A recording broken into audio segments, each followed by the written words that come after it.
कभी कभी मैं सोचती हूँ, क्या सचमुच धर्म हमें जोड़ता है या बांटता है।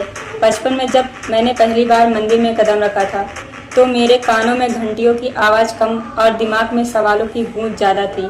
अगर ईश्वर हर जगह है तो उसे खोजने के लिए सोने की छत और संगमरमर की दीवारें को क्यों?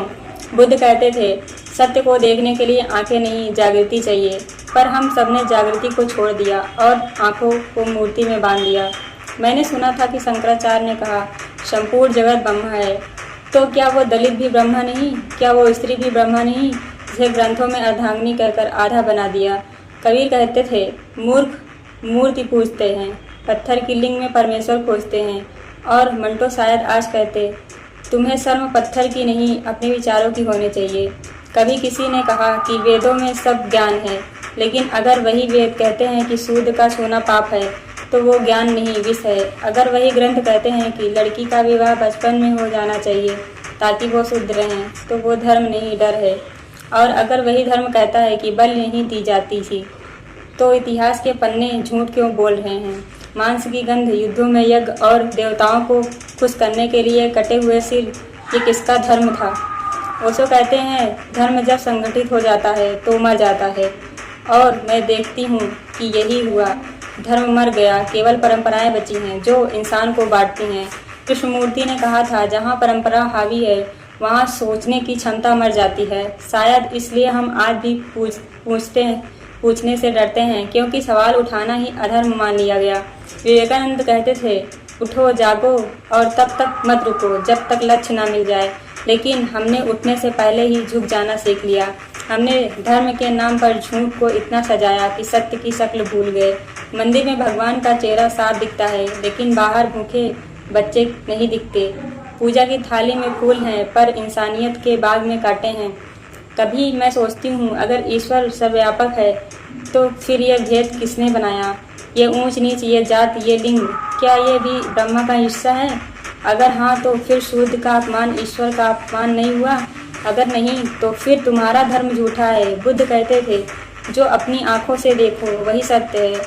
तो जब मैं देखती हूँ कि कोई स्त्री अपने ही घर में आवाज़ उठाने से डरती है, तो मेरा धर्म मुझे कहता है ये पाप है। जब मैं देखती हूँ कि कोई बच्चा जाति के कारण मंदिर के बाहर खड़ा है, तो मेरा धर्म कहता है ये अपराध है। कबीर कहते थे, पोथी पढ़ पढ़ जग मुआ, पंडित भया न कोई। और मंटो कहते हैं, जो सच बोलता है वही सबसे बड़ा पापी बन जाता है।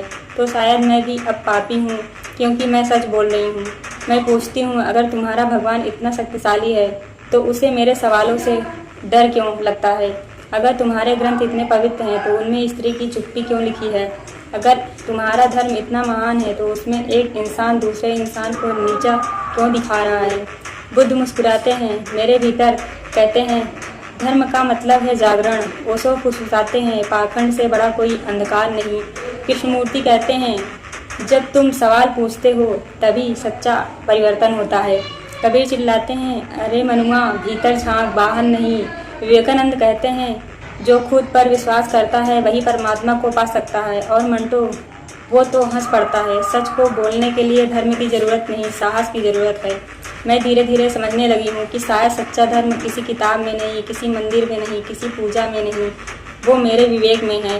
वो वहाँ है जहाँ तर्क है, जहाँ करुणा है, जहाँ कोई डर नहीं है, जहाँ एक स्त्री अपने अस्तित्व पर सवाल पूछ सकती है, जहाँ एक शूद्र अपने आत्मसम्मान के लिए खड़ा हो सकता है, जहाँ एक इंसान किसी और भी भक्ति की तरह नहीं बल्कि अपनी चेतना की तरह जी सकता है। मैंने अब तय कर लिया है, अगर कभी ईश्वर की तस्वीर बिना सहारे दीवार पर टंग जाएगी तभी मैं मंदिर जाऊंगी। अगर कोई धर्म मुझे सोचने से नहीं रोकता तभी मैं उसे अपनाऊंगी। अगर कोई ग्रंथ मेरे विवेक से बड़ा नहीं बनता तभी मैं उसे पढ़ूंगी, क्योंकि मैं अब जान गई हूँ, सत्य वह नहीं जो पुराना है, सत्य वह है जो जीवित है। और जीवित सत्य हमेशा सवालों से जन्म लेता है। लाइक करिए, शेयर करिए, कमेंट करिए। इसमें भगवान के साथ।